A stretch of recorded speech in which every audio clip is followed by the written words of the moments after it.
speaking about creating your emergency savings or a safety net. Before we get right into it, I want to welcome everybody. This is the Financial Room. I am Peace Masugu. I hope that you do subscribe. Remember that none of what I share here constitutes as financial advice. If you're seeking financial advice, speak to somebody who's certified and registered with the FSCA, right? Life happens and you will need money or extra money to dip your hand into whenever things go crazy. Having savings, an emergency savings account or a safety net comes in very handy when these life events happen to us, because really you can't always control what goes on in and around your life. Having such a savings net will give you peace of mind and will give you the confidence to walk into life and whatever it throws at you confidently. I repeated that twice. But yeah, you do need the confidence of walking through life knowing that you're safe and you are secure. What will having an emergency savings do for me? What will having this safety net do for me? You will avoid unnecessary debt, and you will also avoid dipping your hand into your long-term savings, the savings that you shouldn't ever touch, right? So having that emergency savings is going to help you with that. What are the few emergencies that you can think of or that could happen? A home repair. There could be maybe an appliance in your home or a section or a place where you need to fix immediately or instantly, because if you don't, the health of your family, the health of your loved ones will be at stake. Now, we will need the emergency net for such things. For cases like unemployment, maybe you come against retrenchment or you retire from work for whatever reason, you will need a savings account. Car accidents, you don't really prepare for them. There is never a day where you walk out of the house and you say, today I am definitely getting into a car accident. It's not even something that you think about. With road rage and rush hour and all of this and that, everybody is rushing to get to the place that they need to be. Be aware that with car accidents, you will need a safety net. But thank God for insurance, right? Which brings me to the next point, funeral costs. We never know when somebody is going to leave the earth. We never know when somebody close to us is going to pass on. So to avoid dipping into your long-term savings, to avoid having to borrow money from neighbors, to avoid having to put yourself in debt generally, it would be great to have an emergency savings account. All right. It should be at least triple of your expenses. So what do I mean by this?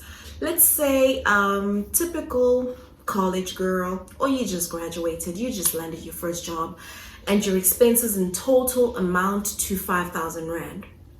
If your expenses amount to 5,000 Rand, how much should you have in your emergency savings account? You should have at least 15,000 Rand. So money that will cover you for the next 3 months while you're looking for a job, or while you're sorting out family business, or while maybe you get injured or you can no longer perform at your job, while you're trying to come up with a plan on what to do next, right? And then if you're, why am I saying 3 months? Let's start there. It would give you enough time to figure out the next step without stressing and worrying about your basic necessities, paying your rent, buying food, being able to transport yourself if you have a car, being able to pay your car insurance, being able to buy petrol, going here and there, you know, the likes. And there should be enough. I said at least 3 months, but always recommend 6 months, because you never really know what could happen, right? So if your expenses are 35,000 Rand, maybe you're a grown woman, you're a family woman, or you're a family man, or maybe not, just that your expenses are running wild and you're living, you know, an extravagant life, or you just had a chance to have the finer things in life. let's say your expenses amount to 50,000 rand. That's a bit much if you have nobody depending on you, but you know, we all like nice things. We like to treat ourselves every now and then. Maybe it's your apartment, your car, your expenses, your groceries, and things like that. They amount to 50,000 rand. So how much will you have to have in your emergency fund? It would be 150,000 rand. And if you stretch that out to 6 months, it's going to be 300,000 rand, right? So ensure that you get your numbers right so that you don't have to be a bother to anybody. This again gives you the confidence and peace of mind to know that you will be able to handle whatever life throws at you. And I'll tell you this, no matter what, do not temper with that emergency net, okay?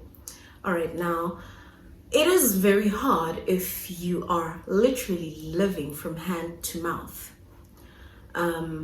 To have this emergency net and not to play or not to mess it up, not play around, not to mess it up, not to be tempted to withdraw from it. So I just also want to highlight that daily expenses are not emergencies. If you can live without it, you're okay. That's all I have for you today. Please do subscribe to the channel, leave a like and subscribe. I did say subscribe, right? I really do need you to subscribe. Please share the video, like, and comment down below. I will leave a link of a video that I shared once related to what I'm talking about just now. So please do head over there and see what it may have for you. Bye-bye.